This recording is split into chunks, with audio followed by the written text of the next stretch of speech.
নমস্কাৰ বন্ধুসকল, welcome to my YouTube channel Assamese government job. আজি পুনৰ আপোনালোকৰ এটা ভাল খবৰ আহি গ'ল। স্বাস্থ্য বিভাগৰ পৰা পুনৰ আপোনালোকৰ কিছুমান চাকৰি মুকলি কৰিলে। কি চাকৰি মুকলি কৰিছে, লগতে কেনেদৰে আবেদন কৰিব লাগিব, সকলোখিনি কথা মই আপোনালোকক এই ভিডিঅ'ৰ যোগে আলোচনা কৰা হ'ব। যদি ভিডিঅ'টো ভাল পায় ভিডিঅ'টো লাইক কৰিব, লগতে চেনেলটো ছাবস্ক্ৰাইব কৰি দিব। এনেকুৱা ভিডিঅ'সমূহ প্ৰতিদিনে পাই থাকিব। লগতে ভিডিঅ'টো বন্ধু বান্ধৱক শ্বেয়াৰ কৰি দিব, যাতে সকলো বন্ধু বান্ধৱে আজি জবৰ আপডেটসমূহ পাই থাকে প্ৰতিদিনে। আহক আজি আমাৰ ভিডিঅ'টো আৰম্ভ কৰোঁ। মই আপোনালোকক কৈছে পোনপ্ৰথমে বিভাগটো হৈছে স্বাস্থ্য বিভাগৰ ফালৰ পৰা MHRB আছামৰ পৰা ভেকেঞ্চি আছে 526টা ভেকেঞ্চি আহি পৰিছে এই মুহূৰ্তত। আপোনালোকে দেখিব পাৰিছে ভেকেঞ্চিসমূহ দেখিব পাৰিছে ভালদৰে। মই আপোনালোকক ডিটেইলছে কৈ দিছোঁ। Medical and health recruitment board আছামৰ পৰা ভেকেঞ্চিখিনি আহিছে। লাষ্ট ডেটটো কৈ দিছোঁ 30/2/2024 ফেব্ৰুৱাৰী মাহৰ 30 তাৰিখলৈকে আপোনালোকে ভেকেঞ্চিকেইটাৰ কাৰণে আবেদনসমূহ কৰিব পাৰিব। ইয়াত আপোনালোকৰ 526টা ৰেজিষ্টাৰ ডেমনষ্ট্ৰেটৰ ৰেচিডেণ্ট ফিজিচিয়ান এক্সেপ্টাৰ এনেধৰণৰ ভেকেঞ্চি আছে। আৰু এই ভেকেঞ্চিসমূহৰ কাৰণে আপোনালোকে অনলাইন যোগে আবেদনসমূহ কৰিব পাৰিব। নিজৰ মোবাইলৰ পৰা আবেদনসমূহ কৰিব পাৰিব।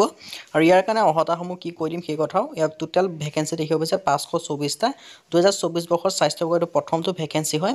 আৰু মেডিকেল এডুকেশ্যন ৰিচাৰ্চ ডিপাৰ্টমেণ্ট ইয়াৰ কাৰণে দৰমহাটো কৈছোঁ 57,700ৰ পৰা আপোনালোকে 1,82,000 টকা 400 টকা পৰ্যন্ত আপোনালোকে দৰমহাসমূহ পাব।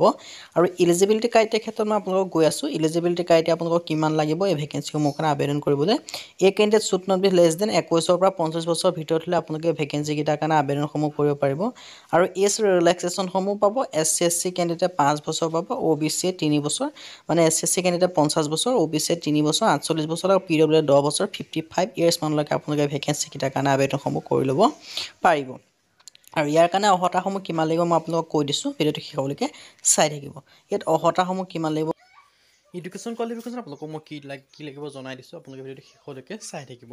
এডুকেশ্যন কোৱালিফিকেশ্যন সহজ কৈছে আপোনালোকে MD বা MS বা আপোনালোকে যদি পোষ্ট গ্ৰেজুৱেশ্যন কৰি থৈছে তেন্তে আপোনালোকে ভেকেঞ্চিসমূহৰ কাৰণে আবেদনসমূহ কৰিব পাৰিব। আজিৰ ভিডিঅ' ইমানে। যদি ভিডিঅ' ভাল পালে লাইক কৰিব, লগতে চেনেলটো ছাবস্ক্ৰাইব কৰি দিব। এনেকুৱা ভিডিঅ'সমূহ পাই থাকিব। আজিলৈ পুনৰ ভিডিঅ' লগ পাম।